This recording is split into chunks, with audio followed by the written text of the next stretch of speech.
তো মার্কেটে আমাদের আল্টা গাড়ি নিয়ে বেশিরভাগ যারা ভুগছেন যে গাড়ি টানছে না, তেল মাইলেজ নেই, তো আমাদের বেশিরভাগ আল্টা গাড়িতে কী হয় বলো তো, সাইলেন্সার জাম হওয়ার রোগ আছে। BS4 যত আল্টা আছে আমাদের, তো একটু পুরোনো হয়ে গেলে হয় আমরা এয়ার ফিল্টার টাইম মতো চেঞ্জ করি না, প্লাস ইঞ্জিনে একটু ব্যাক কম্প্রেসার থাকে। তারপরে আমরা কী করি, ইঞ্জিনটা বানিয়ে দিই। আর ইঞ্জিন বানিয়ে দেওয়ার পরে আমরা কিন্তু সাইলেন্সারটাকে ওয়াশ করি না, সবথেকে বড় ভুল করে দিই। তার ফলে কী হয়, আমাদের গাড়ি একবারে বছর খানিকের মধ্যেই ইঞ্জিন বানালো, তারপরে গাড়ি টানাই বন্ধ করে দেয়। আর বিশেষ করে একটু ব্যাক কম্প্রেসার হলে আমাদের আল্টার এখন তো দরকার যে আমরা আল্টা গাড়ি ফার্স্টে হলো সাইলেন্সার ওয়াশ করা।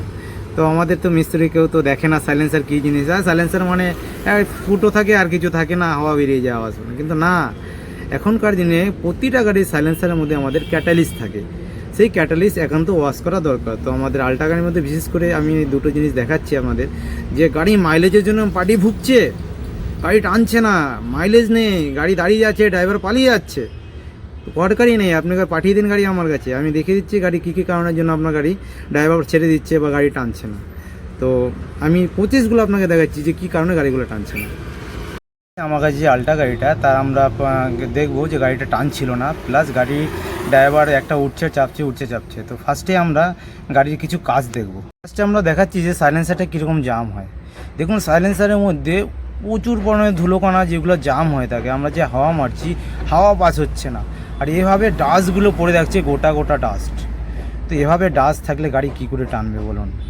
তো বিশেষ করে মিস্ত্রিরা একদম গাড়ি নেয় না যে আমাদের সাইলেন্সার জাম হতে পারে, গাড়ি ইঞ্জিন পাম্প নজেল সব খুলে দিচ্ছি, কিন্তু তাও গাড়ি টানছে না। তো আমাদের কিছু প্রসেস আছে, প্রসেসিংয়ে আমরা কাজ করি। প্রথমে আমরা হাওয়া পুরো মারি, হাওয়া মেরে টোটাল আমরা সাইলেন্সারটাকে ওয়াশ করি, তারপরে লিকুইড ওয়াশ করি।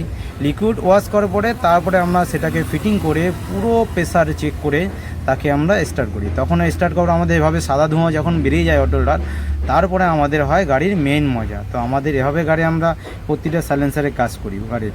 আর একান্তভাবে এমনভাবে করে দিই দ্বিতীয়বার যেন পার্টিকে ভুগতে না হয়। তো গাড়ি আমাদের হয়ে গেছে ওকে কাজ করে। তো পার্টিও গাড়ি টাইল করে নিয়ে এসছে, গাড়ি ওকে আছে, পার্টি বললো। তারপরে আমরা ভিডিওটা বানালাম, যে পার্টি বলছে না দাদা, আমার এতদিন যা ভুগেছি, পাম্প নজল সবই খুলে দিলাম, টাকাই খরচা করলাম, কিন্তু কোনো মিস্ত্রি রোগ ধরতে পারছে না।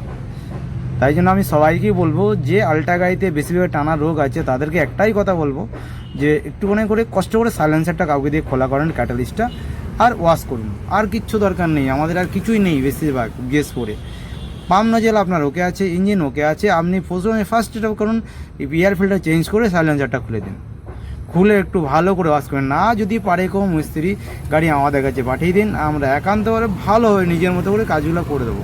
বরঞ্চ আপনার ক টাকার খরচা হয় একটা সাইলেন্সার কাটিং করে, আপনি তো 50,000 টাকা 20,000 টাকা খরচাই করে দিচ্ছেন।